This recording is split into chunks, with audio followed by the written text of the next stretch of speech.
warahmatullahi wabarakatuh. Waalaikumsalam warahmatullahi wabarakatuh.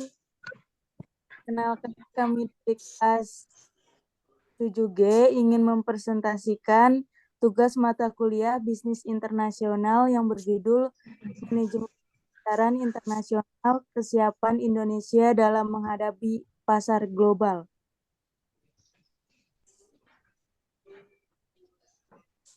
Yang disusun oleh Jian Citra Dewi, Carlita Destiana, Catur Wulandari, Hayuan Banoati, Ovita Miliana Rafa. Next, latar belakang yang akan dibacakan oleh Hayuan. Berikutnya ada latar belakang. Dalam lingkup pemasaran, global kegiatan pemasaran tidak dapat dilakukan sendiri-sendiri, tetapi harus melalui beberapa negara dan melewati batas-batas negara yang memfokuskan pada sumber daya dan sasaran perusahaan terhadap peluang dalam pemasaran global. Indonesia sebagai salah satu negara yang akan berdampak pada pasar global.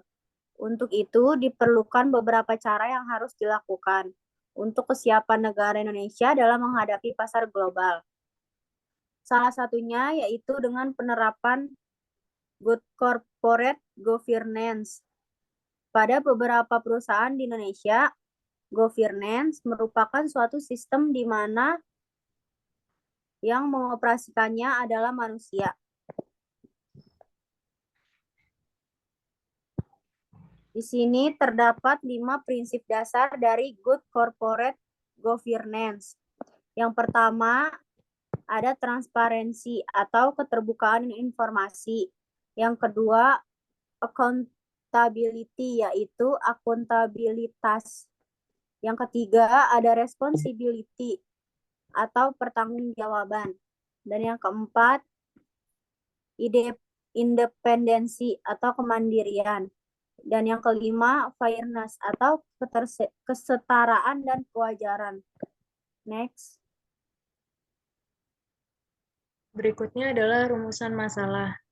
Yang pertama, bagaimana kesiapan Indonesia dalam menghadapi pasar global. Yang kedua, bagaimana implementasi Good Corporate Governance dalam menghadapi pasar global tersebut. Tujuan masalah, 1. Mengetahui kesiapan Indonesia dalam menghadapi pasar global. Kedua, mengetahui implementasi Good Corporate Governance dalam menghadapi pasar global tersebut.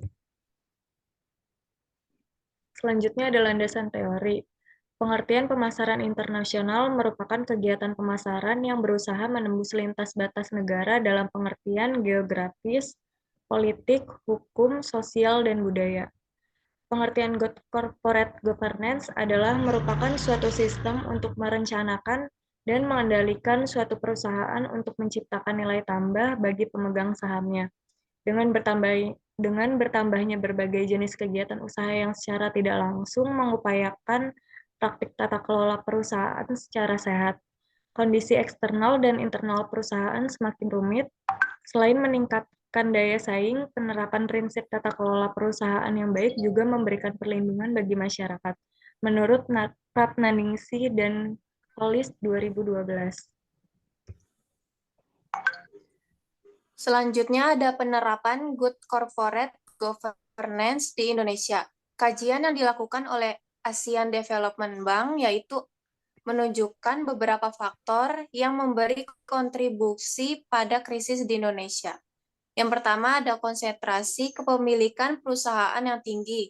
Yang kedua ada tidak efektifnya fungsi pengawasan Dewan Komisaris. Yang ketiga, ada inefisiensi dan rendahnya transparansi mengenai prosedur pengendalian, merger, dan akuisisi perusahaan. Lalu yang keempat, ada terlalu tingginya ketergantungan pada pendanaan eksternal. Yang kelima, ada ketidakmemadainya pengawasan oleh para kreditor. Lalu di sini ada strategi pemasaran global untuk pasar Indonesia. Maulana 1999 mengungkapkan tentang 5 alternatif strategi dalam pemasaran global yang dikemukakan oleh Keegan 1999 yang meliputi Yang pertama, ada strategi perluasan langsung. Perusahaan tidak melakukan sesuatu yang baru atau sama sekali tidak mengubah produk yang sudah dijualnya di pasar domestik dan memasarkannya ke pasar asing dengan cara promosi yang juga sudah diterapkan di pasar domestik sebelumnya. Yang kedua, ada adaptasi produk. Perusahaan melakukan perubahan pada produk sesuai pasar yang dituju. Yang ketiga, ada strategi produk baru. Backward invention, yaitu strategi dengan memperkenalkan produk baru di pasar yang baru dituju, namun dengan memperkenalkan produk yang sudah lama dikenal di pasar domestik sebelumnya. Forward invention, yaitu strategi di mana perusahaan benar-benar memperkenalkan produk baru untuk memenuhi permintaan pasar baru. Yang keempat, ada adaptasi komunikasi, yaitu strategi yang dilakukan perusahaan dengan menyesuaikan promosi sesuai kondisi pasar yang dituju. Yang kelima, ada strategi adaptasi ganda, yaitu perusahaan melakukan penyesuaian antara produk dan promosinya sesuai dengan pasar yang dituju. Selanjutnya akan dibacakan oleh Oke, selanjutnya ada kesiapan Indonesia dalam menghadapi pasar global. Peran pemerintah dapat diwujudkan melalui penciptaan stabilitas politik di suatu negara akan mendorong tercipta iklim usaha yang kompetitif dan pertumbuhan perusahaan nasional dalam menghadapi persaingan global. 1. Pengembangan sektor UMKM.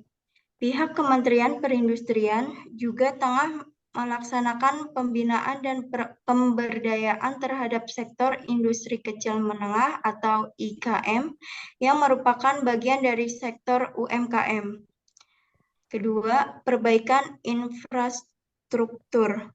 Perbaikan akses jalan dan transportasi, perbaikan dan pengembangan jalur TIK, perbaikan dan pengembangan bidang energi listrik. Yang ketiga, ada peningkatan kualitas sumber daya manusia atau SDM. Untuk meningkatkan daya saing juga didukung dengan SDM yang memadai pula yang dapat bersaing pada pasar global.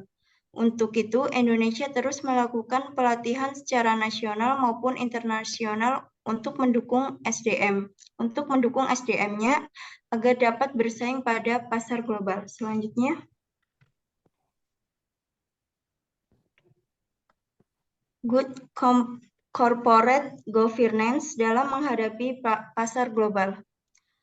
Good corporate governance merupakan sistem yang mengatur dan mengendalikan perusahaan guna menciptakan nilai tambah atau value added untuk semua stakeholder. Konsep ini menekankan pada dua hal, yakni pertama, pentingnya hak pemegang saham untuk memperoleh informasi dengan benar dan tepat pada waktunya. Dan kedua, kewajiban perusahaan untuk melakukan pengungkapan disclosure secara akurat, tepat waktu, transparan terhadap semua informasi kinerja perusahaan, kepemilikan, dan stakeholder. Semua dilakukan agar produk dari Indonesia dapat bersaing pada pasar global. Demikian presentasi kelompok kami, kurang lebihnya mohon dimaafkan. Wassalamualaikum warahmatullahi wabarakatuh. Waalaikumsalam warahmatullahi wabarakatuh.